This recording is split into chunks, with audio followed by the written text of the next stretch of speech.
तो देखिए सबसे इंपॉर्टेंट चीज़ क्या है कि अगर आप कोई भी टेस्ट दे के आ रहे हैं कहीं से तो वो आपको एनालिसिस करना चाहिए सबसे पहले। अगर आप कोई टेस्ट जैसे आज देकर आए तो उस टेस्ट पेपर को आपको एनालिसिस करना चाहिए। जैसे कि मेरे पास ये टेस्ट पेपर है,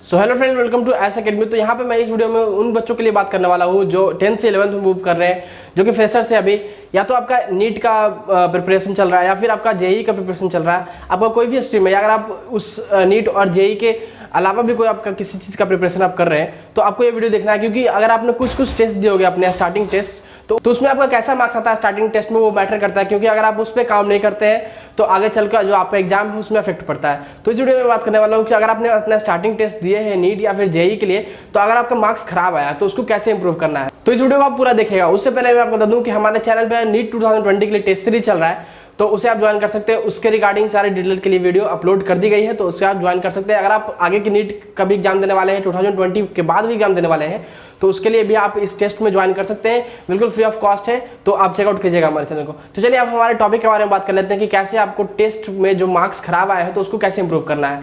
तो देखिए सबसे इंपॉर्टेंट चीज़ क्या है कि अगर आप कोई भी टेस्ट दे के आ रहे हैं कहीं से तो वो आपको एनालिसिस करना चाहिए सबसे पहले। अगर आप कोई टेस्ट जैसे आज देकर आए तो उस टेस्ट पेपर को आपको एनालिसिस करना चाहिए। जैसे कि मेरे पास ये टेस्ट पेपर है, तो मान लीजिए मैंने ये टेस्ट देकर आया, तो मैं आज टेस्ट देकर आया घर, तो ये क्वेश्चन पेपर मेरे पास है, तो मैं इसे एनालिसिस करूंगा, मैं इसे फिर से बनाऊंगा, एक बार फिर से मैं बनाऊंगा घर में, और इसमें मैं फाइंड आउट करूंगा कि कहाँ कहाँ मुझे प्रॉब्लम आ रही है, कहाँ कहाँ मुझे डिफिकल्टीज हो रही है।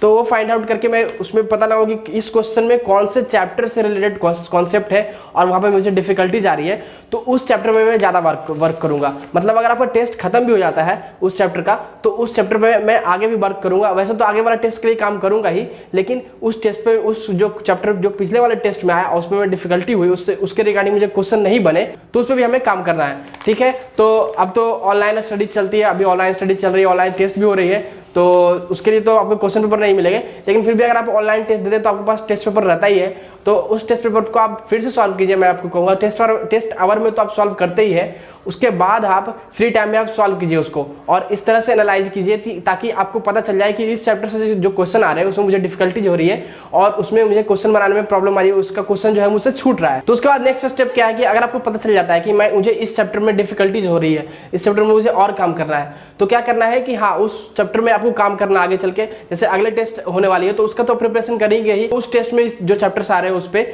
और साथ में इस चैप्टर पे भी काम करेंगे। क्योंकि अगर आप इस पे काम नहीं करते, इसको आप छोड़ देते हैं एज इट इज, तो आपका जो एग्जाम है उस पर इफेक्ट पड़ेगा। आपका जो एग्जाम में उस चैप्टर से जो क्वेश्चन आएंगे उसमें कम बनने के कम चांसेस रहेंगे। तो इस तरह से अगर आप करते हैं तो आपका मार्क्स जरूर इंप्रूव करेगा।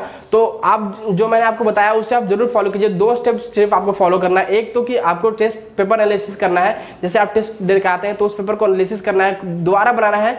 अगर आप दोबारा में संतुष्ट नहीं होते तो थर्ड टाइम भी बनाइए, लेकिन जितना मैक्सिमम टाइम हो सके उतना बनाइए आप टेस्ट पेपर को, और साथ में उस टेस्ट पेपर को रखिए। आप एग्जाम के पहले भी बनाइएगा उस टेस्ट पेपर को। अब सेकंड स्टेप मैंने क्या बताया कि उन सारे जो आपने फाइंड आउट किया कि कहाँ कहाँ आपको डिफिकल्टीज आ रही है, कौन कौन से चैप्टर में, उस चैप्टर पे आपको काम करना है फिर से अगले टेस्ट के टाइम में भी, क्योंकि अगर आप उसे छोड़ देते हैं तो आपका वही मतलब प्रॉब्लम होगा। तो इस तरह से वो काम करना है। तो आई होप आपको सारे डिटेल्स समझ में आ गई होगी कैसे आप अपना मार्क्स इंप्रूव कर सकते हैं। अगर आपको और भी कोई डाउट आता है तो आप नीचे कमेंट कीजिएगा। अगर आपको और भी कोई सजेशन है कि इंप्रूव कैसे कर सकते हैं मार्क्स, अगर आप मुझसे ज़्यादा सजेशन, मेरे अलावा कोई आपके पास सजेशन है तो वो भी आप दे सकते हैं, तो कमेंट कीजिएगा। और अगर आपको वीडियो पसंद आई तो इस वीडियो को लाइक कीजिएगा और इस वीडियो को अपने दोस्तों के साथ शेयर जरूर कीजिएगा। अगर आप हमारे चैनल पर न्यू है तो हमारे चैनल को सब्सक्राइब जरूर कीजिएगा।